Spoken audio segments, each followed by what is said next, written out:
Lolo sifikile kwiveki yokuqala yabakwa West Bank apho bakhupha khona ipetrol ye-1,000 rand. Ipetrol ye-1,000 rand basasazana ezokwazi ukuyelela shem. Yeah. No, relaxani bawukazi. Okay. Le yiveki yokuqala kusukela ngoku de kuphela inyanga. Samane thina kwabakwa West Bank how to #WestBank how to simane sikhupha 1,000 ku Facebook, sikhupha 1,000 ku Twitter, right through. So usuproperly show ya namhlanje. Emva kwale show usis all ngaba West Bank uzathi abe kwi-post bekhona into ayipostayo phaa kwi-social media yethu phaa ku Facebook naphaa ku Twitter, okay? Uzuyilandele. Awuzophumelela ngokusifonela, uyakuphumelela ngokuyilandela kwi-social media, alright? And then ke ngoku thina xa sibuye sesimane ukuthi huntshu, qho xa sibuye sesimane ukuthi huntshu, nakule veki zayo sibuye sesithi huntshu kuzibanibane ophumeleleyo ngalo elinqa kunethandele competition drive nabaphulaphula baye kwi-social media zethu. Njengoba iintsuku ze-Christmas zisondela nje, uninzi lwethu lukhangele phambili ekunandipheni ikhefu emisebenzini nasekutyeleleni mandoda izihlobo nentsapho. Noba ke uza kuya kumakhulu nabantwana mhlawumbi okanye ke ucinga uba nokuya kwiholide nezihlobo, ungaze ke okanye ungazushiye umzi wakho ngaphandle kokuqiniseka ngoba uyilungele na indlela. Kwinkqubo yethu namhlanje ethi #WestBank how to simphiwe ngona Spikey uvela phaa kwa-West Bank ubuyileke ukuze asinike ingcebiso ngendlela esinokonga ngayo imali, sihlale ke sikhuselekile, size sithi qwa njengokuba siza kuba silityhutyha nje eli. Ukuba funeka ke ipetrol ukuya kufika apho yakhona i-West Bank uza kuvuza omnye umlandeli beFacebook nomnye weTwitter ngevoucher i-1,000 rand yepetrol uqala kule veki. Ungemke ke kunomathotholo wakho ukuze ke ufumanise into yoba uqhube njani na wena mhlawumbi nguwe owelwe ngumqa esandleni. Spike sikwamkele thina kwi-BE kusasa nje uSimphiwe kangona wabuya songuvuza imali Spike ekubeni babukhe wathabatha ikhefu. Siyabulisa Chawa, sibulise kuwe, sibulise kubaphulaphuli bomhlobo wenene, sibulise nakwiskimu sakho. Njengokuba iiholidays kaDisemba nje zilapha emva kwendlu Mfondini, ungabacebisa uthini abaphulaphuli bomhlobo ngaphambi kokuba babe semva kwevili besiya kutyelela izihlobo nezalamane zabo? Enkosi Bhudiza, zininzi ingcebiso endinazo endinokuzinika abaphulaphuli bomhlobo wenene. Masiqale ke Bhudiza, qiniseka ukuba imoto yakho isemgangathweni wokuba isendleleni. Ngelasemzini ke lento kuthiwa ke imoto yakho i-roadworthy.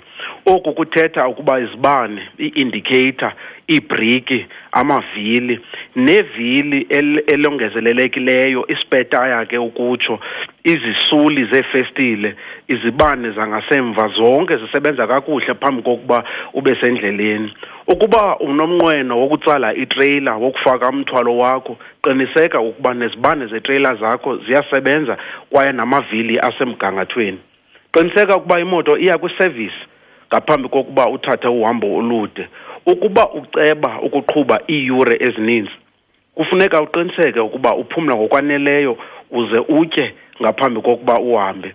Phumla ngokuthe rhoqo kweeyure ezimbini, wolule imilenze, ungade uthi qwaka xa uziva usozela. Makubekho abanye abancedisayo ekuqhubeni. Faka ibhanti ngalo lonke ixesha, yazi indlela oza kuyihamba okanye uzifunele i-GPS ekubonisa ukuba uyaphi na. Ungadluli kwisantya ngalo lonke ixesha. Iingozi ezininzi ezikhoyo zenziwa kukudlula kwisantya. Lumkela izilwanyana kwiindlela ezithe tyaba. Amaqhude ayakuthanda ukutsibela izibane ebusuku kufuphi neendawo kugcinwa kuzo izilwanyana. Ungaze usele utywala uze uqhube, njengokuba iingozi ezininzi ebudeni beeholide zeChristmas zibangelwa butywala. Nabo bangaqhubiyo, ingcebiso kokuba nabo mabangaseli emotweni kukho umqhubi oqhuba iiyure ezininzi Bhudiza. Spike, imali yashokoxeka xa abantu bethenga izipho zeChristmas, hlawula ke neemali zemigalelo ne-society njalo njalo. Ndenze ntoni ukuze ndinciphise iindleko Mfondini? Kukho umuntu othe ndinganqumamisa i-insurance yemoto. Yintoni imbulaleka ye-insurance yemoto xa ndisendleleni? Enkosi Chawe, enkosi kakhulu Chawe ke sanenyweba apha ebhankini yokumamela iingcaphephe zoqoqosho zasinika umkhombandlela yemeko ezakwenzeka kuqoqosho ukusukela ngoku ukuyoma kunyaka ungapha kwalo uzayo. Imeko ayibukeki Bhutiza. Ukutsho ke Bhutiza, ukunqumamisa i-insurance yemoto kukuzibeka esichengeni. Kufuneka umlahle lo mhlobo wakho ukucebisa ngaloo ndlela. I-insurance yemoto iyakukhusela xa kunokwenzeka ube kwingozi yemoto okanye imoto yakho yebiwe. Njengokuba sisazi, iingozi zeemoto ziyantinga ngeli xesha, ngoko ke liqule uligangathe. Ukuba une-insurance egubungela konke, akuyomfuneko ukuba ube nexhala lokuhlawula izilungiso zemoto ngepokotho yakho ekubeni ke ukhuselwa yi-insurance.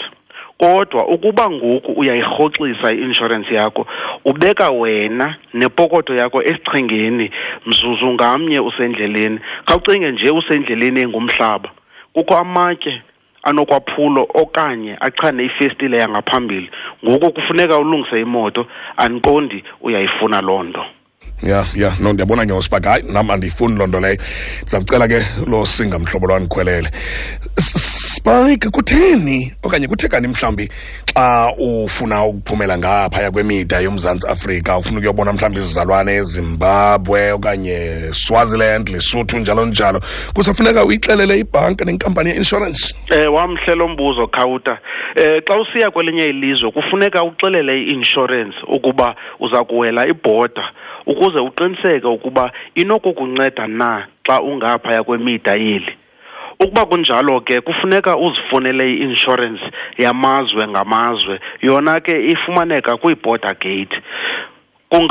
Kungafunwa ke nalamaxwebhu alandelayo abe kufutshane: ilicense yokuqhuba kunye nepassport, ikopi eziqinisekisiweyo zokubhaliswa kwemoto egameni lomqhubi, ileta egunyaziswe ngumnikazi wemoto ukuba akuqhubi eyakho imoto.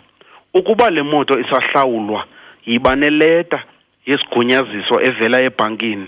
Kufuneka ke le leta ibe neentsuku zakho zokundwendwelwa, kuquka namaphepha elicense yemoto.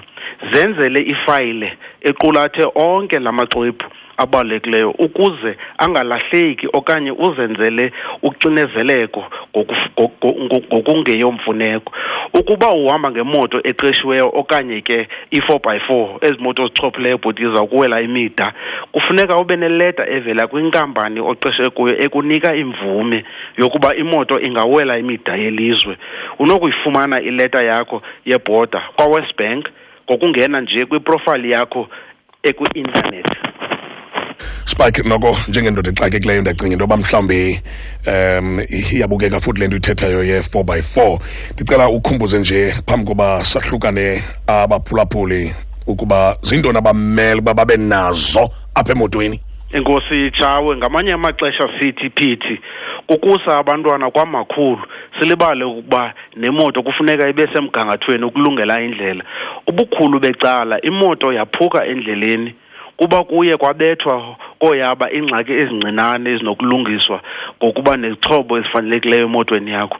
Ungaze uthabathe uhambo olude uphume endlwini ngaphandle kwetshaja yefowuni, ye-cellphone, ibhokisi yoncedo lokuqala, unxantathu wesilumkiso, intambo yokutsala, itotshi, ijack nespanela samavili, iintambo zokutshaja ibhetri, ikompresa yamavili xa unokugqajukelwa livili, ibhotile yamanzi. Spike, masibulele kakhulu ndoda enkulu, nawe sikunqwenele usuku oluhle namhlanje.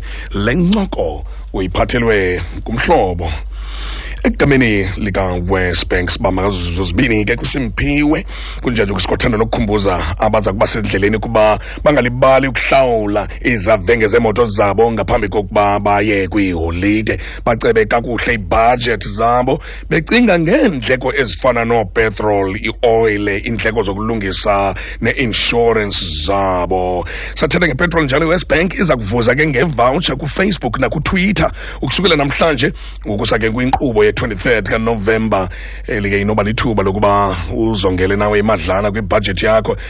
Kuphela ke kwento omele ukuyenza wena kukuya phaa kwikhasi leFacebook nele-Twitter lomhlobo wenene FM usixelele indlela lenkqubo ethi #WestBank How To eye yaba yinzuzo ngayo kuwe nezifundo ke oye wena wazifunda ke ukuze ke uzothi ga ngoku. Cinga ukuba ziziphi na ke ingcebiso oye wazifumana wena kwezi nkqubo zethu zangomvulo ekuncede ngazo wathenga imoto ngcono. Bonke kamangeneli bethu nabaza kudityaniswa ke ukuze kukhethwe magqabaza nje anokufaneleka ukufumana enye kwezi ntathu ivoucher zepetrol okanye zefuel ezixabisa 1,000 rand onokuzifumanela zona. Qiniseka ke ukuba amagqabaza akho selefakiwe ngaphambi komhla ngolwesihlanu we-13 kaNovemba ngo-12 emini. Ungaphoswa ke inkqubo yethu yeveki ezayo njengoba sithetha ngokuzikhusela nokuthintela ubuqhetseba kule veki zayo. Siza kuphinda ke sikwazise ngoko umele ukwenze ukuze uzizuzele kwicham levoucher ye-1,000 rand yefuel.